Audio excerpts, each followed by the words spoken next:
Hello and Assalamu alaikum. I am Parvez Khan. I am an assistant professor in the Department of Journalism and Mass Communication, Kohat University of Science and Technology. The subject is Intercultural Communication. The course code is GMC 201. It's our lecture number 11, which is High Context Culture. Before we begin our session, we'll talk about the objectives, what the students will gain after attending this session. So, students will be able to understand that each culture differs from the other, and that students will be able to understand that cultural interactions are based on certain context, and uh, that there are different dynamics. Then, students will be able to understand the dynamics of low and high context culture. So, obviously, this is our focus, and we'll be focusing more on high context culture in this session. As you can see the picture, there's an interaction between two people. One person has extended the arm to shake hands, the other person is bowing down. So it indicates that clearly there is some cultural differences between interaction. How these two people are reacting is mainly because of their cultural backgrounds, cultural context, and this means that cultural differences will always be there, and people will definitely interact differently because of their cultural background. So this makes an important point that understanding these cultural differences is the key to intercultural communication and to adjust oneself in a culture different from others, because if you don't understand them, it will be difficult to survive in an environment which is different from yours. So we must understand that language reflects our cultural experiences, and language is not just about learning words. It's more about the context, learning cultural contexts that are embedded in language itself. And it means that when you go to a different culture which is other than yours, or when you're trying to understand a different culture, or when you're trying to study cultures, it is important that language reflects our cultural experiences. And it's not just the words that matter, but it's a context. There's a certain context beyond interactions that we're having. And this is why the deeper the context, it is called a high context culture. And the more there is a historical background or some association or some understanding, or based on a long term relationship or long term interaction in societies, we call it high context culture. So, to explain this, high context cultures are the rules of communication and which is transmitted through the use of contextual elements like body language, person status, tone of voice, and may not be explicitly stated. To explain this further, it also refers to the groups that have close connections over a long period of time. And many things and conversations are understood because of the long term of interaction and cultural context.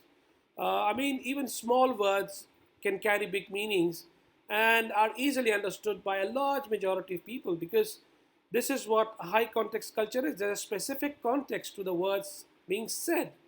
And it means that there are cultures that they may not say things explicitly, they may not say things directly, but indirectly, when they say things, it is understood what they're telling about. In high context culture, a message cannot be understood without a great deal of background information. This is important that in cultures like Asia, Asian, African, and Arab cultures, even Latin American cultures, they're considered high context cultures because there's a certain background to the discussions we're doing. For example, in Pakistan, uh, we understand how people, when they go to a funeral, when they raise hands for prayers, we understand what it means. Even if they don't say a thing, we understand. Similarly, there can be connotations about different words. For example, there may be a specific word for someone stupid or someone who is not able to comprehend things. A simple word can explain the entire context of what they want to say. So, in high context culture, it's not necessary that you have to explain people that this is what I want. But even through your gestures, your eyes, your tone, the way you speak, the way you're looking, your facial expressions, they mean a lot more. So in high context culture, people think, and when they talk about it, they're mostly involved in some thought process, and it's easily understood by the person who have been in the same culture. But when you were talking about low context culture, they focus more on saying. So you can say that yes, it's a thought process. In high context culture, more thought processing involved. Things are not said explicitly. Things are mainly indirect in nature. And while in low context culture, people say things directly. For example, if you want to lend a book, if you want to take a book from someone, uh, you may you may say that reading is a good habit. I would love to read books, and books are exciting. And the other person would assume that yes, you're talking about the book that he already has. So he will say that, oh, you want to read this book? Then you can pass over the book to that person. But in low context culture, if someone wants to read the book, they will say that, oh, Mr. So and so, can I read this book? Can I take this book? Can I lend this book? Can I borrow this book from you? So this is the slightest differences. So now we'll be talking about more. Well, we need to understand high context culture in terms of interaction as well. So first we'll be talking about association. How are associations in high context culture? Obviously, relationships are more dependent on the background relationship that you've had for years. It requires trust. It builds up slowly, and you can easily distinguish people between the inside group and the outside group. It's us versus them mostly in this high context culture. For example, if you're living in a village and an outsider comes to your village, so it will take a lot of time for him to blend into that. Similarly, if a Pakhtun is going to Punjab or Sindh, for example, they may be considered outsiders for a long period of time before they finally settle in somewhere. And similarly, if they come to our province or some city or village, because it requires a long-term relationship before you blend in any culture. So it takes time. Association requires time. They're stable, they're built slowly, and it's mostly built on trust. This is what associations are. In high context culture, association is a main thing because people are connected. I mean, obviously, if you look in Pakistan, people working in different organizations or or no matter which area you belong to, you finally find someone for your place.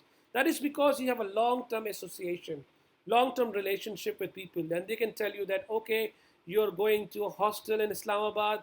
Mr. So and so is working in the physics department. You can meet him. They can guide you. And this is how our whole Pakistan and the Asian cultures and cultures which are in high context in nature, including the Arabs, they depend a lot on association. And how things get done also depends on relationship with people, because you cannot ask someone to do something for you without any prior relationship. Because if you want people to do things for you, it depends on the amount of relationship, the amount of trust, the amount of friendship.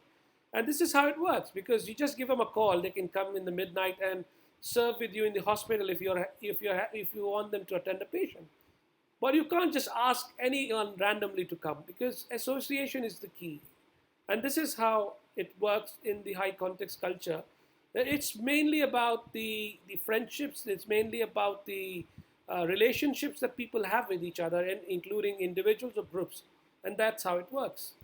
And even our identity is rooted in groups, because our identity is defined by these cultural contexts. Because at the end of the day, you want people to tell them that you're Yusuf Zai, you're a Khatak, or you are from Sindh, or you're from Punjab, and your identity is rooted in the groups. Because isolation in individual is this is not individualistic society, and it's different from many Western cultures, because your own identity also matters a lot. Because at the end of the day, you associate yourself with your clans, your village, or your association with your town, and this is how it works.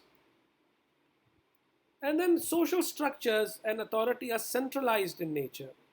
The responsibilities at the top, and the people work for the group of the people work for the good of the group. And this is how it works even in family, that there is an elderly person who looks after the family, and he's responsible to maintain the center.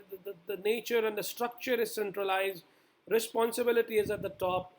Things are changing, although the times are changing, the cultures are changing because of new developments, new technologies, and we must also assume that these associations may not be 100% the way we are describing them. It can vary from place to place. It can vary from culture to culture. It can also vary from the different backgrounds you're from. But this is what Edward T. Hall has explained in his seminal work, and the main anthropologist who studied different cultures. He explained it to the point that people can understand the basics of culture this way. Obviously, it cannot be applied 100%, but this means if you want to classify a certain group of people, this is how we look at them through high context or low context culture, and it's easily identifiable. Like, for example, if you talk about Pashtuns, it's easily to think about them as hospitable, friendly, and they're welcoming to guests. So these are the kind of things that usually think when you are associating people with different groups. Now we talk about interaction. How does interaction take place in cultural context? And obviously, in high context culture, there's a high use of non-verbal elements. The voice tone is different, the facial expressions are different. The eye movement can carry significant parts of conversation. For example, if a child does something wrong, and a parent can just raise their eyebrows at what have you done. And without saying a word, you have said it a lot. And it doesn't require saying explicit things. You just have to say, you can just raise your eyebrow, you can widen your eyes, and it can explain that you're angry or you're questioning them. So this is how you do. You mainly rely on non-verbal elements, voice tone, facial expressions. Eye movements carry significant. It's a significant part of high context culture. We mainly communicate with your eyes. It's often said that your eyes are the gate to your soul. So people understand a lot through your eyes in our culture, especially when you're upset, when you're happy, when you're excited. The communication through eyes or the eye movement, it carries it's a significant part of conversation. Similarly, the verbal message is implicit and it's context driven.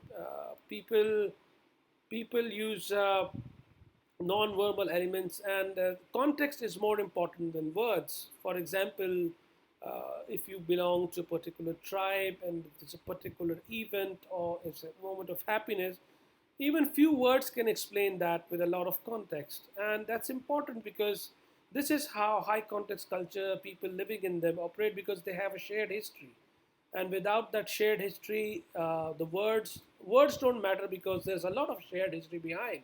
And simple words, small words can explain bigger phenomena, bigger context, bigger relationships. And so it means that verbal message is implicit. It's less. We communicate less with words. We communicate more with context. We communicate more with gestures and facial expressions. And this is what it's high context culture. And we're talking about mainly about high context culture, but some of these things apply to our culture as well. That yes, we have a lot of shared history. We have our cultural history, we have our religious history, and we have our ethnic history. So all these things combine to form a dynamics of different histories, and obviously provides a lot more context to our conversations. And similarly, the messages are indirect, and we don't, the high context culture don't, they rely more on the indirect communication. And this is what happens, that when you want something, when you even the most desires that you want to fill, they are not expressed explicitly, and you just talk in and around. For example, if you want to go to some place for traveling, so all you can say is that traveling is good, and it can help and it's good, and people understand that, oh, you want to travel, because it's different that many cultures, especially the high context culture, things are not said explicitly directly. And communication is mostly seen as an art form or way of engaging someone. This is how the interactions are done. And disagreements are personalized, and one is uh, sensitive to conflict expressed in another's nonverbal communication. And conflicts must be solved before work progress, and must be avoided because it's personally threatening. And in cultures, in high context cultures, disagreements take place. It's taken as offensive. People react to that, because if you are from a particular group or particular tribe, they don't expect disagreements, and when there are disagreements, it's taken personally. So this is also part of high context culture. But then again, It depends from different cultural backgrounds, various backgrounds, ethnic backgrounds, and it may not be exactly the way we are saying it, but obviously disagreement is personalized in this high context culture. And let's talk about territoriality. And space is communal. People stand close to each other. They share the same space. For example, if you're traveling in a bus in China, people are standing. It's just normal that standing close. Even in Japan, the trains, people are there's so many people in such confined places. It's just normal. But in some Western culture, for example, when you're traveling, since they are individualistic society, so interacting closely may be offensive. Getting close to someone may be threatening. So it depends which culture you're going to. But in high context culture, when people are interacting, they stand close to each other. They express themselves very closely. It's very pretty normal to stare at each other. While in some cultures, staring is considered almost so offensive that people just get angry about it. So it depends. For example, I was reading an interesting article about the South African transport, that it may be considered offensive that if the bus is empty and the other person sits somewhere else, it will be very polite if the bus is empty to sit to the only person who's in the bus. That will be considered polite. Similarly, this will be considered offensive if the bus is empty in America, and you just go to sit next to someone, because since it's focusing more on individualism, it will be considered offensive. So it depends which area you are on, which it can still, it may not be considered that offensive by some people because of their ethnic backgrounds, because even America is multicultural. But still, generally speaking, all these interactions and territoriality and communal spaces, they all depend on the cultures you're from and the cultures you're going to. And temporality, we'll talk about temporality, that everything has its time and time is not scheduled, and people interfering. I mean, time is important, but more importantly is the activity being done. For example, in some cultures, if you're invited to a party or a wedding at 12 p.m., and people would casually go there and reach around 2 p.m. So it will be considered normal. And we see that in our part of the world as well, that when you invite someone for dinner or lunch, you ask them to come at 7, they'll be arriving at 9. And it's considered normal because we've understood that the event is more important than time. The event needs to be done with, the time is. But in some cultures, especially in the low context culture, countries like Germany, where time is money, and if your professor asks you to be on time, and if you are even 5 minutes late, that will be considered offensive. It will be considered disrespectful. Similarly, if someone invites you for lunch at 7 and you're reaching there at 9, that will be pretty disrespectful. But in Arab cultures, in high context culture, including the Arabs and ours and some of the cultures, it may be considered normal. But then there are some cultures such as Japan, which is high context culture in every aspect, but they highly value time. I mean, even if the train arrives 1 minute late, certificates or pamphlets are given so that they can share with their employees that the train was 1 minute late or 2 minutes late or 5 minutes late. This is how they value time in some high context culture as well. So again, it varies again where you are, which part of the world you're living in. And change is slow and things are rooted in the past. So it may take time because things are stability. Time goes on slowly. High context culture is mainly not focusing more on time, but it mostly focuses on relationships. And since the relationships are strong, the bonds are stronger, the time, it may take a lot of time to accept change because there's no individual, there's collectivism there, and the decisions need to be made collectively, so it takes a lot of time.